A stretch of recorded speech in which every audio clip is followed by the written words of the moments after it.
सम्मेलन, सम्मेलन। जब गौतम बुद्ध का मृत्यु हो जाता है, यानी जब उनको महापरिनिर्वाण का प्राप्ति हो जाता है, तो बौद्ध धर्म का प्रचार प्रसार करने के लिए, ठीक है, उनका उपदेश को आगे बढ़ाने के लिए, ठीक है, बौद्ध धर्म में क्या बुलाया गया? 4 संगति बुलाया गया। मतलब 100-150 साल के अंतराल में 4 संगति को बुलाया गया। और यही गलती हुआ था महावीर स्वामी के समय में, जब जैन धर्म का प्रचार प्रसार का बात हो रहा था ना, तो जैन धर्म में उनका मृत्यु कब होता है? 468 ईसा पूर्व बोलेंगे उसमें, ठीक है। और लेकिन उनका पहला बौद्ध जैन संगति कब होता है? 300 में। मतलब पहला वाला तो टाइम पे हो गया, लगता है 150 के अंतराल में हो गया, लेकिन दूसरा संगति या सम्मेलन करने में लगभग कितना टाइम लग गया था? मतलब 900 वर्ष का गैप हो गया था, ठीक है। क्योंकि वो ईसा पूर्व में था 300 और अभी आ गया 6ठी शताब्दी में, तो 900 का गैप हो गया था। वही वो सब क्या हुआ ना, जैन धर्म का मतलब विनाश का कारण बन गया।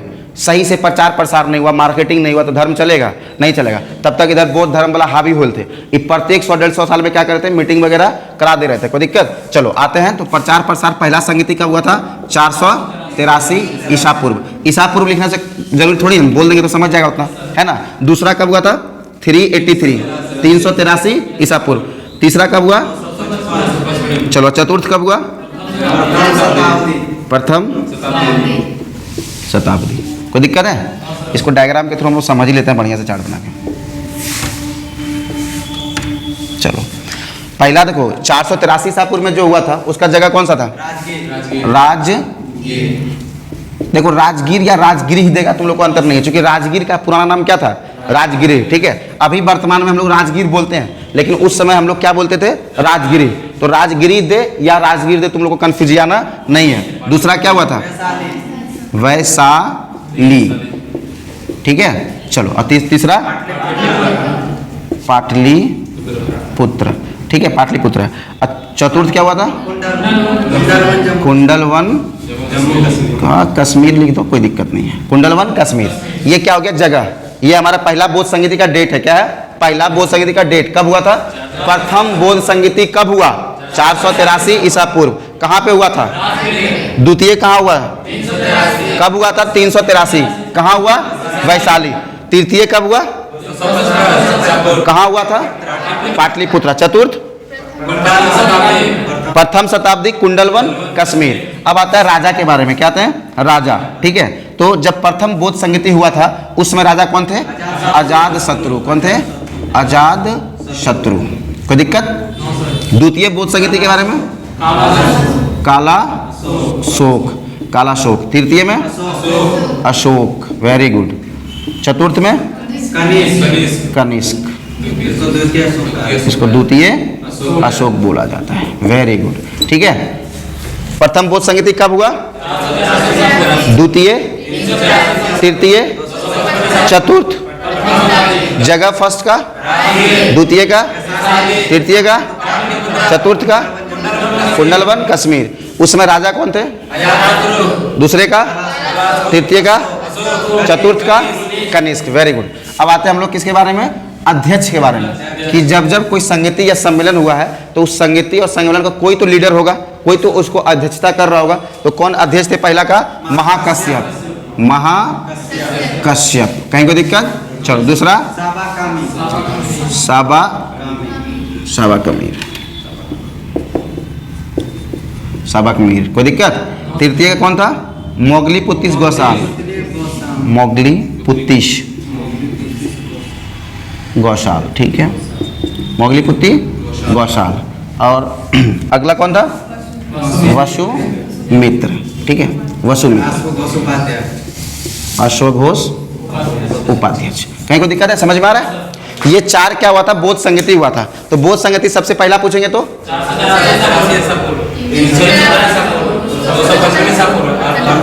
जगह, दूसरी, तृतीय, चतुर्थ। राजा कौन थे?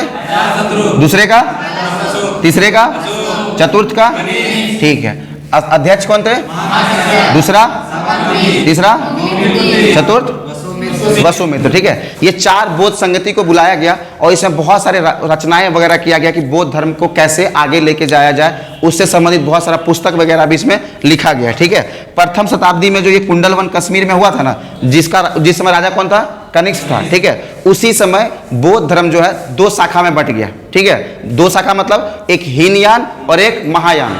देखो महायान वाले जो शाखा था ना, उसमें नया नया चीज को अडॉप्ट करने का प्रवृत्ति था, ठीक है। मतलब साइंटिफिकली रूप से जो समय का डिमांड है उसमें चेंजिंग लाया जा रहा था। लेकिन हीनयान शाखा एकदम पहले से बौद्ध धर्म जो चलता हुआ आ रहा है एकदम अखंड उसी को फॉलो करेगा, उसमें कोई चीज का परिवर्तन नहीं करेगा, समझ में आया। लेकिन महायान शाखा जो था वो क्या कर रहा था, अपने आप में परिवर्तन ला रहा था, ठीक है। तो चतुर्थ बौद्ध संगति जब हुआ था कुंडलवन कश्मीर में, किसके समय में, कनिष्क के समय में, उसी में क्या हो गया था, बौद्ध धर्म दो शाखा में बट गया, एक हीनयान और एक महायान, ठीक है। महायान शाखा, हीनयान और महायान शाखा में जब बट गया तो महायान बेसिकली जो होता है ना, ये इसमें क्या था, साइंटिफिकली रूप से चेंज हो रहा था। जैसे समय का कोई चीज डिमांड है, ठीक है, तो समय के डिमांड के अनुसार इसमें चेंजिंग लाया जा रहा था, जिस कारण क्या हुआ कि ये शाखा बहुत ज्यादा दिन तक नहीं चला, लेकिन महायान शाखा बहुत दिन तक चला, ठीक है। बहुत दिन तक महायान शाखा चलते रहा, कोई दिक्कत। हाँ, अब जब हम बात करते हैं महायान का तो तुमको क्या बोलते हैं, बिहार शरीफ में एक उदंतपुरी विश्वविद्यालय है, क्या है, उदंतपुरी विश्वविद्यालय, वहां पे महायान शाखा का ज्ञान दिया जाता था, ठीक है। नालंदा विश्वविद्यालय के बारे में भी तुम लोग सुना होगा, है ना। नालंदा विश्वविद्यालय अभी भी चर्चा में है ना। 1193 ईस्वी के आसपास आया था कौन, बख्तियार खिलजी, है ना, अब वही जला दिया था। हालांकि अभी दोबारा उसको रीइनोग्रेट किया गया है मोदी के द्वारा, बढ़िया से बनाया गया। अब वर्तमान में भी अभी तुम लोग को बता दें कि नालंदा विश्वविद्यालय जो है दोबारा जब से स्टार्ट हुआ है, लगभग 17 देश का विद्यार्थी वहाँ पे आके बाहर से पढ़ रहा है ना, समझ में आ रहा है। अब फिर से एक बार बिहार विश्वगुरु बनने के और भारत में मदद करने के लिए लग गया है अपने जगह पे। तो महायान शाखा का जो होता है ना, ऑक्सफोर्ड, ठीक है, महायान शाखा का ऑक्सफोर्ड किस विद्यालय को बोला गया, नालंदा विश्वविद्यालय को, ठीक है। नालंदा विश्वविद्यालय को महायान शाखा का ऑक्सफोर्ड बोला गया है, कोई दिक्कत है। और जो हमारा बिहार शरीफ में उदंतपुरी विश्वविद्यालय है, उसमें किसका शिक्षा दिया जाता था, महायान का शिक्षा दिया जाता था, कोई दिक्कत है, महायान शिक्षा। अब खुद जब हम कनिष्क के बारे में बात करते हैं तो कनिष्क भी किसको मानने वाला था, महायान शाखा को ही मानने वाला व्यक्ति था। आगे जाके महायान जो है ना ब्रजयान में टूट गया, क्या हो गया, ब्रजयान शाखा में टूट गया था, ब्रजयान, ठीक है। तो ये जो ब्रजयान शाखा है ना,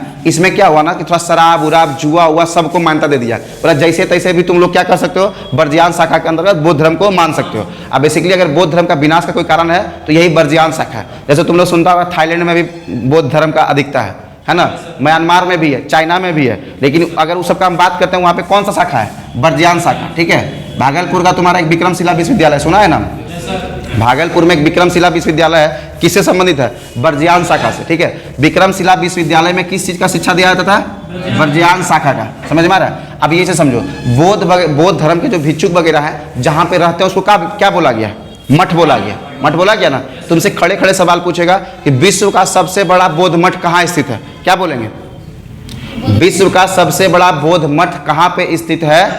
हाँ, तुम लोग एकदम वैसे वॉमिटिंग किया करो, कोई एगो बौद्ध गया, एगो अफगानिस्तान, तुक्का नहीं खेलना, अगर जान रहे हो तो ठीक है, अदरवाइज हम यहाँ पे बैठे हुए हैं, ठीक है। देखो विश्व का सबसे बड़ा बौद्ध मठ का बात करेंगे तो तिब्बत का राजधानी है लहासा, है ना। तो लहासा में है पोताला मठ, क्या है, पोताला मठ, पोताला मठ, समझ में आ रहा है। तिब्बत का राजधानी लहासा, और लहासा में कौन सा मठ है, पोताला मठ। और जब हम भारत का बोलेंगे सबसे बड़ा मठ कौन सा है, तब आता है अरुणाचल प्रदेश का तवांग मठ। कौन सा आता है, अरुणाचल प्रदेश का तवांग। बाबू क्वेश्चन को ना ध्यान से सुनना, ठीक है। अगर विश्व का सबसे बड़ा पूछेगा तो क्या बोलेंगे, पोताला। भारत का बोलेगा तो, और एशिया का बोलेगा तो, हाँ, बकलोलवा। चीन कहाँ आता है, देश से बाहर। और तिब्बत पर कब्जा कौन किया, चीन। अरुणाचल प्रदेश के ऊपर में तो तिब्बत का लहासा है, समझ में आ रहा है, कोई दिक्कत है। तो एशिया का भी सबसे बड़ा यही हो जाएगा, ठीक है। अब विश्व का भी यही होगा। अगर भारत लगा देगा तब हम क्या बोलेंगे, सबसे बड़ा मठ तवांग, है ना, कोई दिक्कत है। तो बौद्ध का सबसे बड़ा बौद्ध मठ कौन सा है, पोताला। अब भारत में कौन सा है, तवांग मठ, समझ में आ रहा है। ये जो तवांग वाला पोताला वाला जो एरिया है ना, यहीं पे दलाई लामा का कब्जा होता था, दलाई लामा का शासन। दलाई लामा किसको कहते हैं पता है, दलाई लामा एक पोस्ट है, क्या है, पोस्ट है। जैसे कोई होता है ना, हम टीचर हैं तो हमारा नाम टीचर थोड़ी है, टीचर एक पोस्ट है, पद है, जो पढ़ाता है उसको टीचर है। राष्ट्रपति कोई नाम थोड़ी है, उस पद पे जो विराजमान होता है उसको राष्ट्रपति कहते हैं। प्रधानमंत्री कोई मतलब व्यक्ति थोड़ी, व्यक्ति का नाम थोड़ी है। अब मोदी का नाम प्रधानमंत्री थोड़ी है, पद का नाम है जी ना। तो उसी तरह दलाई लामा भी एक पद है, क्या है, पद है। अब दलाई लामा इतना आसानी से नहीं बनाता है, ठीक है। दलाई लामा यानी बौद्ध धर्म का धर्मगुरु बनने के लिए महज 5 साल से ही उसको ट्रेनिंग होता है। जन्म के 5 साल बाद उसमें कुछ स्पेशल लक्षण दिखा जाता है, ठीक है। कोई बच्चा देखा होगा कि बचपने से बहुत तेज होता है, होता है ना, ऐसा तुम लोग लॉजिक देखता होगा। तो जिसमें कुछ अलग लक्षण दिखता है ना, उसको 5 साल से ही ट्रेनिंग दिया जाता है और लगभग 25 साल का तपस्या होता है, ट्रेनिंग होता है, और 30 साल में उसको दलाई लामा का पद सौंपा जाता है। समझ में आया? कितना साल में? 30 साल में। तो दलाई लामा कोई व्यक्ति है नहीं, पद है। जब तिब्बत पर कब्जा कर रहा था ना कौन, चाइना, 1959 ईस्वी में, ठीक है, तो वो दलाई लामा को किडनैप करने का प्लान था। दलाई लामा भाग के आ गया कहाँ पे? भारत। अब भारत का जो है ना धर्मशाला एक जगह है, ठीक है, तो धर्मशाला में अभी वहाँ आके रहते हैं। उत्तराखंड में ही तुमको मिलेगा धर्मशाला। कहाँ मिलेगा?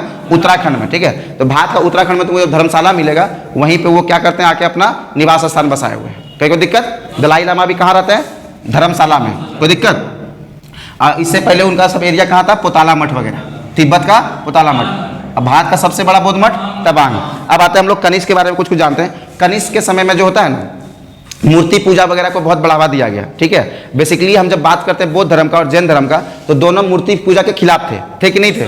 हाँ, लेकिन कनिष्क के समय में ये मूर्ति पूजा को बढ़ावा दिया गया। और जब बौद्ध धर्म का बात करें तो मूर्ति, उस समय जो मूर्ति बनाने का कला था ना, वो 3 तरह का मूर्ति बनाने का कला था। एक अमरावती था, एक गंधार था और एक मथुरा था। समझ में आ रहा है? क्या था?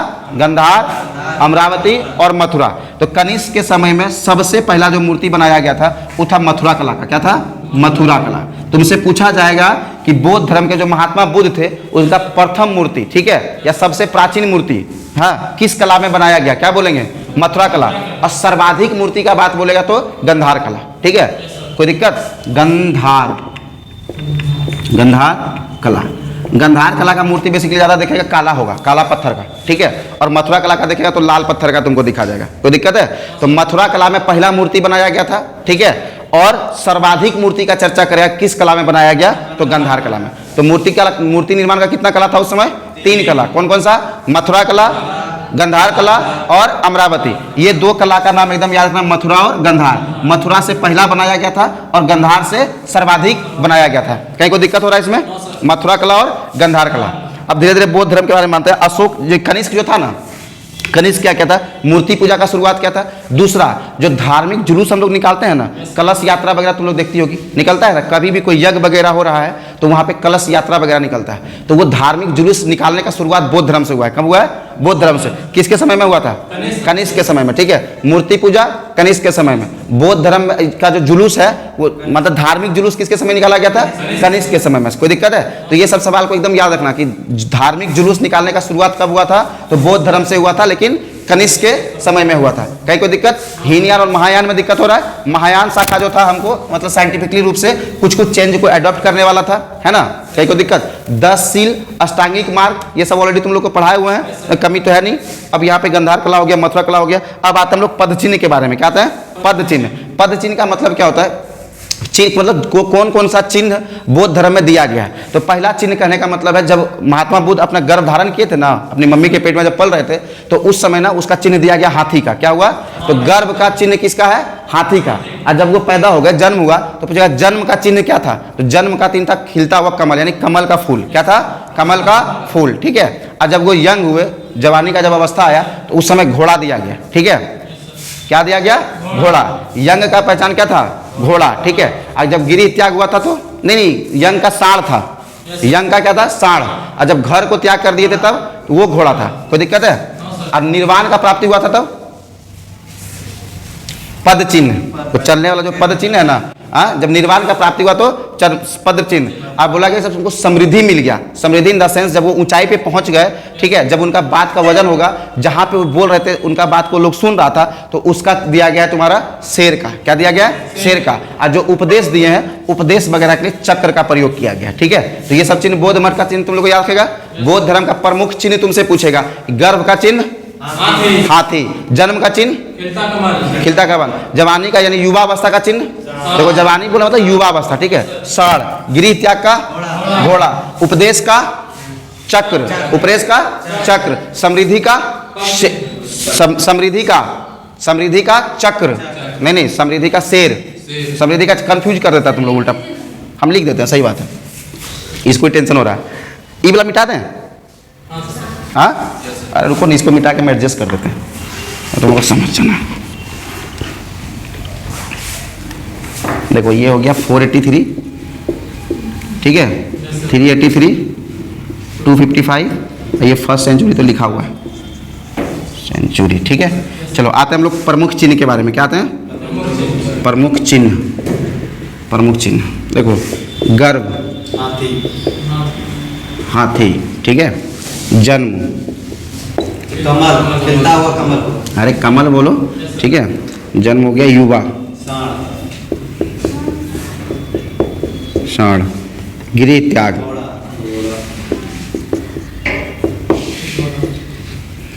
उपदेश, चक्र, समृद्धि,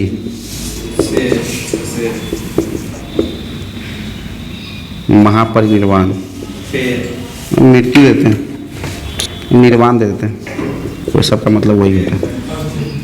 पद चिन्ह, प्रमुख चिन्ह याद रखेगा तुम लोग, है ना? कोई दिक्कत है?